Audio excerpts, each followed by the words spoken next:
So we will be having 2 presentations in the 75-minute time slot. We will first be starting off with Claudia and I's presentation of the Student Organization Partnership Program, as well as Bertha Gonzalez and Lydia Zajek. Perfect.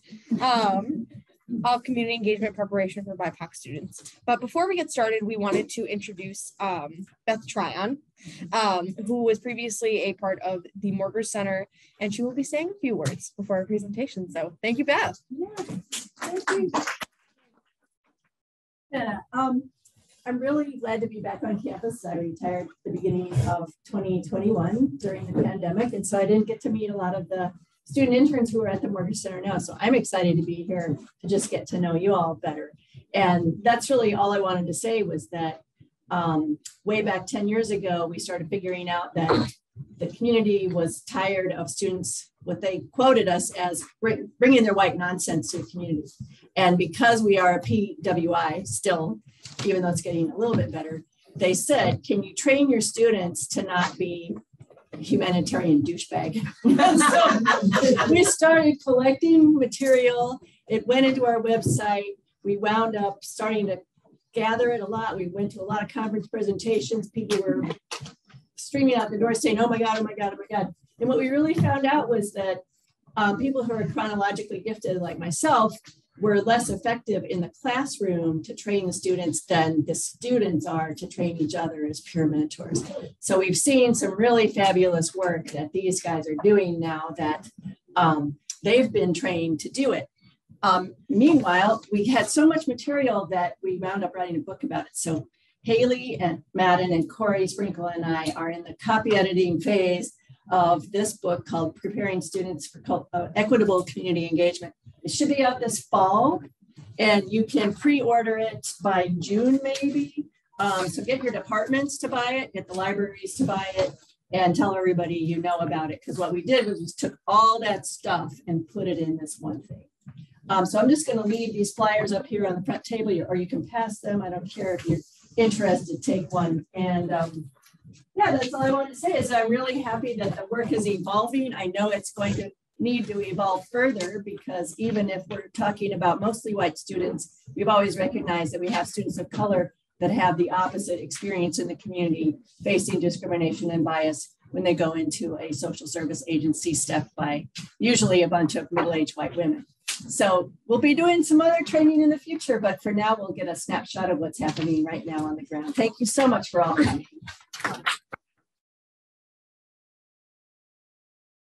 Thank you, Beth. That was amazing. And I'm so excited to read your book. I didn't even know it was in production. So I'm so happy. Thank you. So without further ado, let's get into our first presentation of this breakout session hosted by Claudia and I. We are going to be talking about our program that we run called the Student Organization Partnership Program. And before we get into the Student Organization Partnership Program, we wanted to do a quick land acknowledgement. Yeah, and so this university resides in so-called Madison, Wisconsin, which occupies ancestral Ho-Chunk land, a place their nation has called Dejo since time immemorial. In an 1832 treaty, the Ho-Chunk were forced to cede this territory. Decades of ethnic cleansing continued when both the federal and state government repeatedly but unsuccessfully sought to forcibly remove the Ho-Chunk from Wisconsin. As a settler on this land, I continue to benefit from ongoing settler colonial processes. As students in this university, we call upon UW-Madison to continue to reckon with their historical and present-day role in Ho-Chunk and Indigenous land dispossession, including engaging in policies and practices that support Ho-Chunk students and community members beyond just in land acknowledgments. And UW is also known as a land grant institution. And to learn more about how UW and state flagship universities across the country exist as a direct result of the seizure and sale of Indigenous land, visit landgrabu.org. Thank you. And so we're going to give you a rundown of what we're going to be talking about today. We are going to be talking about learning more about the Morgridge Center for Public Service, as well as, we all live in the Madison community and how it works within the Madison community. We will be talking about our program, which is a Student Organization Partnership Program, as well as its development and where it currently stands. A few case studies talking about how SOP operates to support RSOs, which are registered student organizations. and how to include students in supporting RSOs within the greater discussion of how we can bolster community service within the Madison community. And so let's start off with some quick introductions. My name is Jenna Harb, and I am a senior at the University of Wisconsin-Madison, majoring in political science and legal studies with certificates in Middle East Studies and public policy. And my name is Claudia Liverseed, and I'm undergraduate sophomore interested in studying gender and women's studies, history, and American Indian studies. On top of my involvement with the Morgridge Center, I work for the UW-Madison online undergraduate degree programs, conduct research on the history of UW-Madison and native land dispossession, and I'm an editor at the Undergraduate History Journal. In my free time, I like to cook new vegetarian dishes, practice jujitsu, and spend time with my cats. I also like to spend time with my cat, who is unfortunately getting neutered right now. R.I.P. Actually, please don't. No, not actually R.I.P. That would make me very sad. Yeah. And so we did our introductions. And so we just want you all to introduce yourselves to the people around you, just start to build community and get to know each other a little bit. And so just some ideas for things to share could be names, pronouns if you're comfortable sharing, campus and or community affiliations in your respective roles, and what you're most looking forward to as the weather starts to warm up a little bit. So we'll just give you all a couple minutes to chat with the people around you. And I know that there might not be like as many people in tables, so you guys can just turn to like the other tables around you if you'd like.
For sure. Like, it's interesting how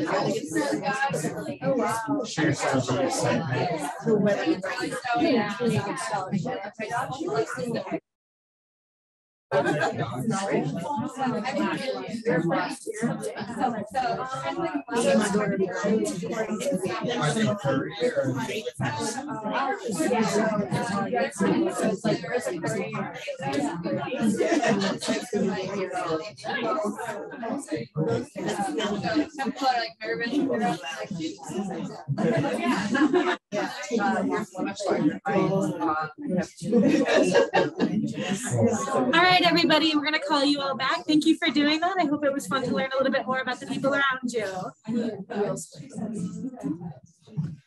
All right. So we all know that the Morgridge Center for Public Service is the host of the Wisconsin Idea Conference. But for those of you who don't know as much about the Morgridge Center for Public Service, the Morgridge Center for Public Service is the leading public service center on campus. It was founded in 1998 by John and Tasha Morgridge, and the Morgridge Center for Public Service connects campus and communities through service learning, and community-based research to build a thriving democratic society. We offer a wide variety of programs for students to get involved with in the Madison community and beyond. Yeah, and so just a little bit more of a brief overview of what we offer in some of our programs. So we offer Badger Volunteers, which provides sustained weekly direct service opportunities to over 400 students each semester. Community-based learning courses which integrate engagement into coursework. Badgers Vote, which promotes voting and civic engagement throughout campus. Wisconsin Idea Fellowships, which funds sustained community projects, and the Student Organization Partnership Program, which is what we're here to talk with you all about today. And so we're going to be moving a little bit more into the program development of the Student Organization Partnership Program. So to get you all started thinking about what student organization engagement and community engagement in general looks like for your respective affiliations, we're going to start off with some reflection questions. We're going to start with small group share, going back to your groups, and then we'll come together back to the large group and get to hear from a few of you. And so our questions are in the 3 categories: organizations. Does your campus or community organization work with student organizations currently? If so, what does that work look like? And under resources, does your organization remove barriers for student participation in community work? And how could your institution support students? And lastly, looking at the impact, what impact does your work have on the community? And what is the community of your work?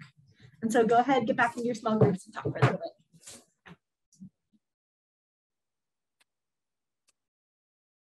Students.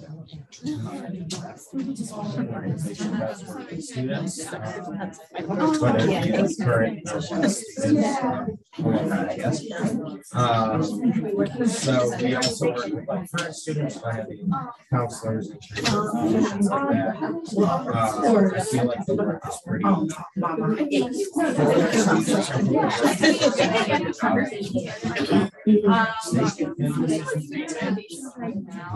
resources,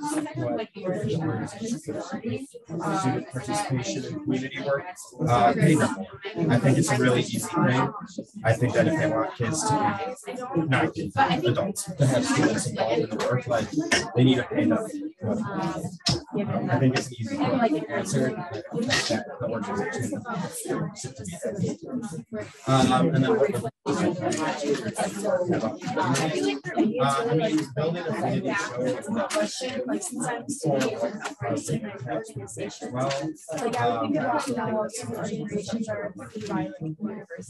rightly so.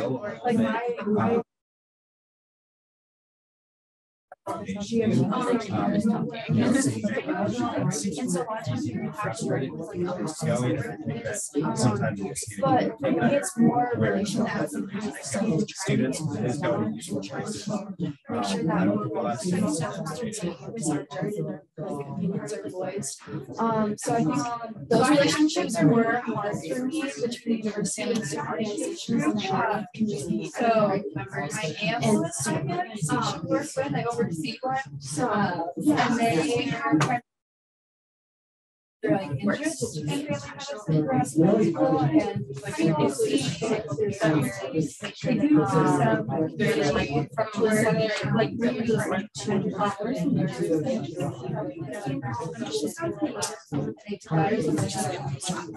medical checks. Go back to school. Sometimes students face really time give them more time. And we're going to try to get a dedicated shuttle. Not yet. Yeah.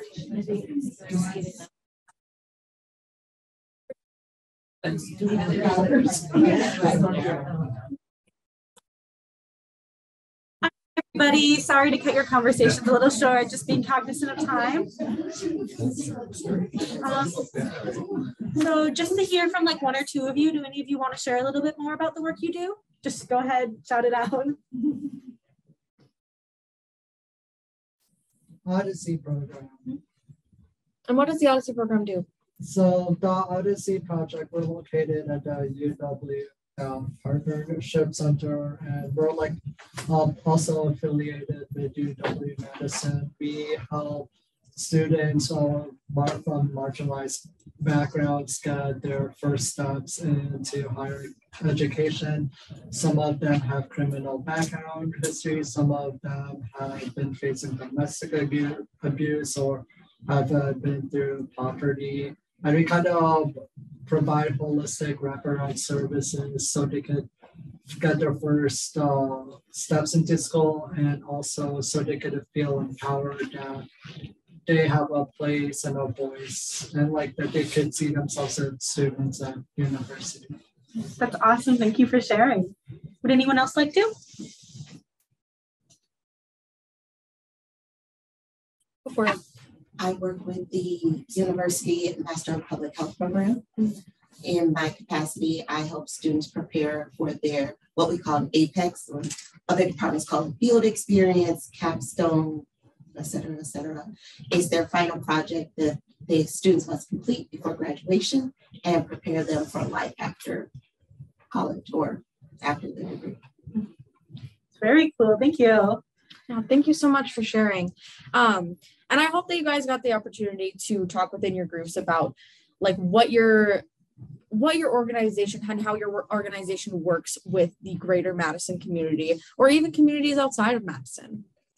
And so we wanted to introduce you all to our program because we have a very unique approach to working with student organizations. Apparently we're one of the most unique programs in the country when it involves student organization partnership with community partners.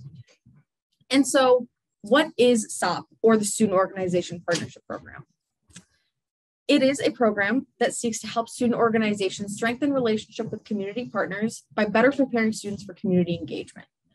It is a year-long commitment with the opportunity to reapply each year, and we require our groups to attend one workshop per semester, as well as our kickoff and our end-of-year events. We give them the opportunity to attend a wide variety of workshops tailored to their needs and what interests them. And in return, they receive transportation funding, grant opportunities, one-on-one support, and the ability to connect with like-minded student organizations, even if they're in different fields. We have a range of student organizations from pre-health organizations to like helping hunger and helping food insecurity. It really depends, and they're all here for the mission of being better prepared and having better prepared volunteers. And so we wanted to ask you these questions to give you context on how our program was formed. Many community partners have had negative experience with student volunteers from the university. In a 2017 community partner report fostered by former Assistant Director for Community Engaged Scholarship, Beth Tryon, community partners expressed that student volunteers tended to be unreliable and less willing to work with non-UW based projects. Community partners have said that, quote, vulnerable populations were lab rats for the university, especially during research conducted by professors. And so this goes back to what Justice Reverend Mitchell was talking about in terms of intellectual superiority. And that is when one believes that they are superior to another because they are a part of a scholarly institution. And I think that this is something that the university is still reckoning with, and I think that it will continue to reckon with, because not a lot of people realize their intellectual superiority, or like the perception that they have intellectual superiority. Being self-aware is essential for this work. And so the UW-Madison responded to community concerns by authoring the UW Civic Action Plan, which was also part of a national initiative to bolster civic engagement on college campuses. Former Morgridge Center faculty director Kathy Kramer, who was also a political science professor, devised the plan, which was then signed by late Chancellor Rebecca Blank. The plan included 9 recommendations, and recommendation 1 led to greater peer advising, the Community Engagement Education Program, who you will hear from later today, and the Student Organization Partnership Program. And so to get our program started, we chose to apply for the Baldwin Seed Grant. The Baldwin Seed Grant is a grant that offers up to $5,000 in funding. And so some of the key proposal components that we included was to identify registered student organizations with emphasis on service learning and community service, and conduct focus groups while assessing incentives for affiliating with the Morgridge Center for Public Service.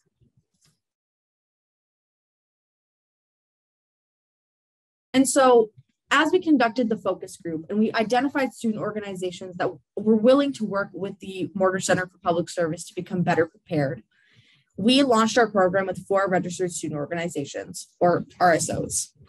We had one workshop, which was Introduction to Responsible Community Engagement.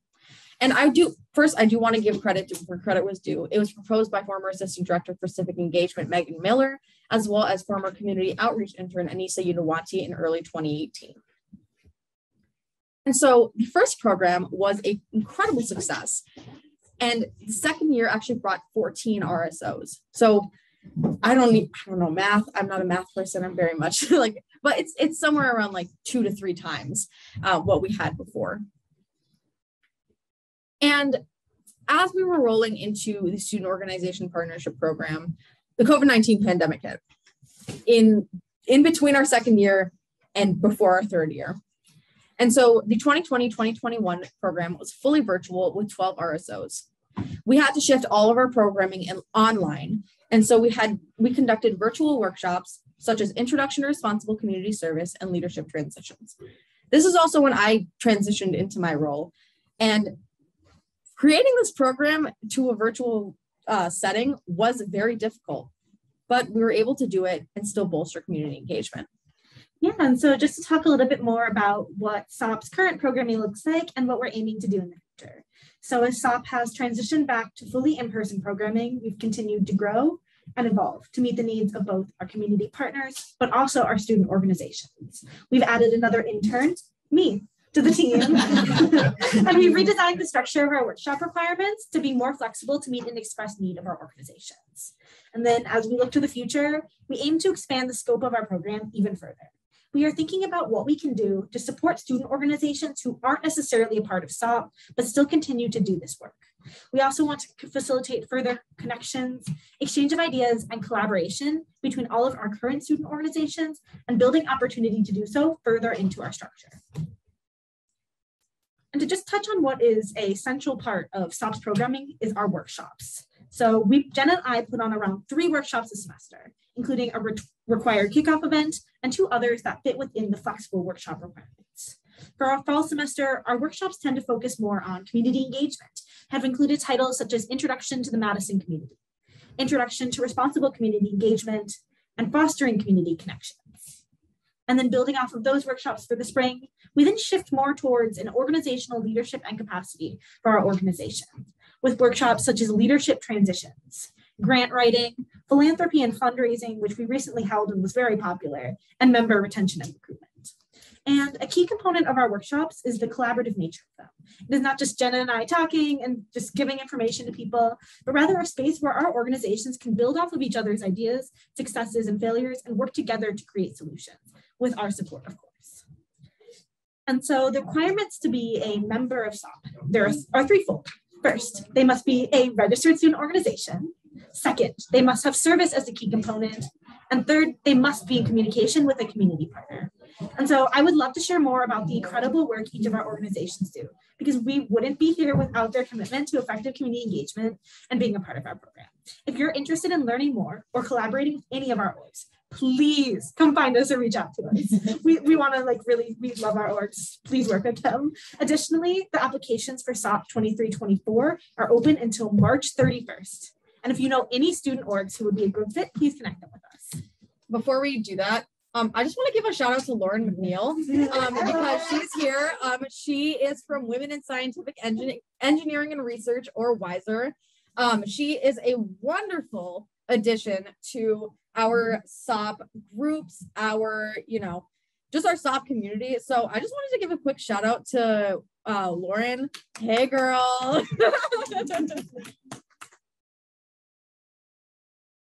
All right, so I know that we're moving through these slides pretty fast. We want to be able to make sure that y'all have time to present your presentation. But we're going to go into a few case studies on some of our different orgs and the struggles that they face and how SOP has helped them. And so we're going to be talking about lack of resources for our first case study. Imagine that there's a student organization that is working on a clear identified community need. But like many community engaged student organizations, they lack resources such as funding and transportation, preventing effective engagement. How could student organizations be best supported given varying effectiveness of their missions, resource constraints, and the need to support many organizations?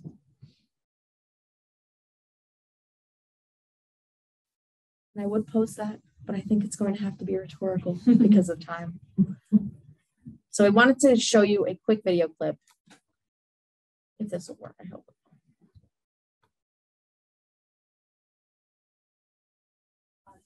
Ooh, I don't think it does. Oh, we can read the captions. This long, yeah, this is really low. Yeah, I don't think it's connected to the speaker. It's not connected to the speaker. Unfortunately, In the settings wheel, can you change where the audio is coming from?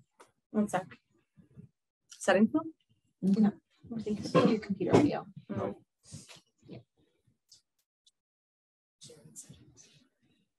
Does anyone have an AV password? I think To come to UW? Oh, mine's expired.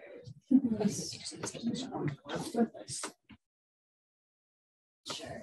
So we can also just give you an overview of what Food Recovery Network is and what they do, which is unfortunate because it is a very nice video. But we can give you an overview of Food Recovery Network and what they do. So the person that you saw was May Jakobczynski. I really hope I'm pronouncing her last name right. It has a lot of C's.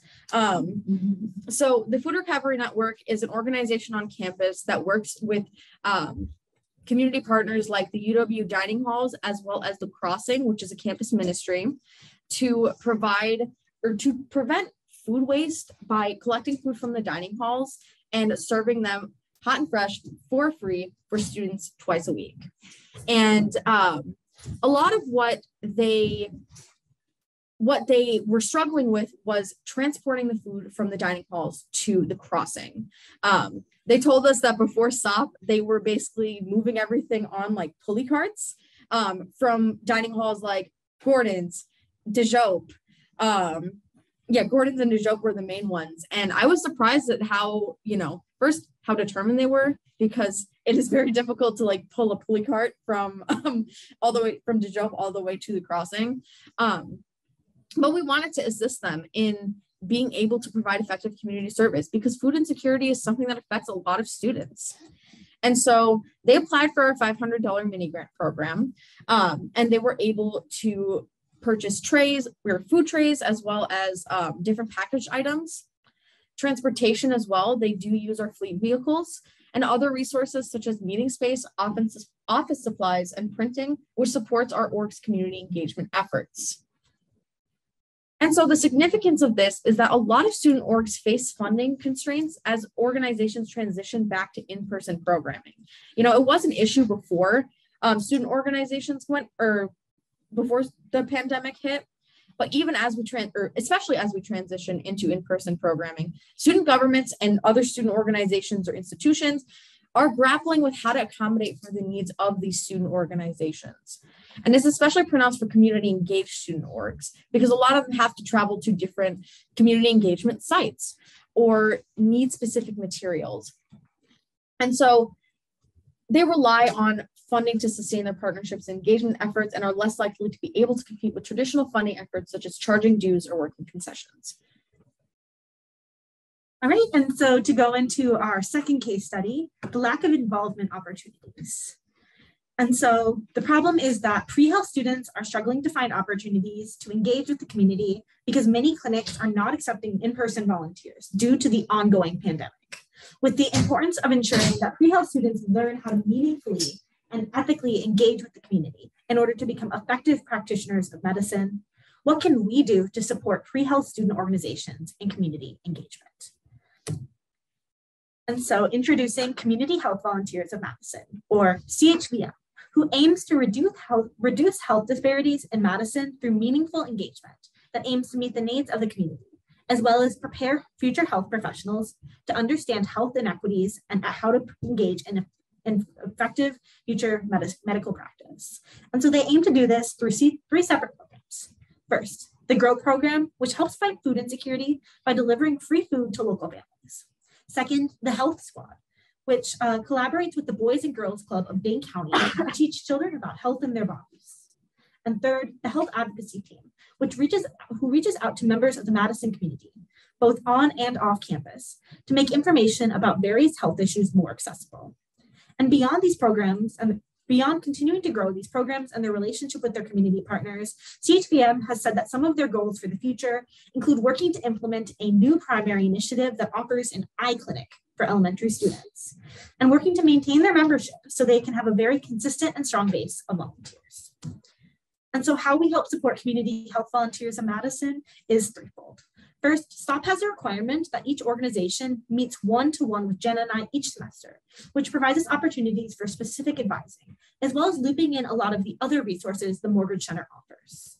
Second, through our workshops, we have a specific focus on power and privilege when working within communities, as well as best practices for sustaining community partnerships. CHVM mentions that our workshops help prepare students for pre-health engagement. Even when they don't have the opportunity to go into the community, they now have that knowledge that they can take and apply in the future.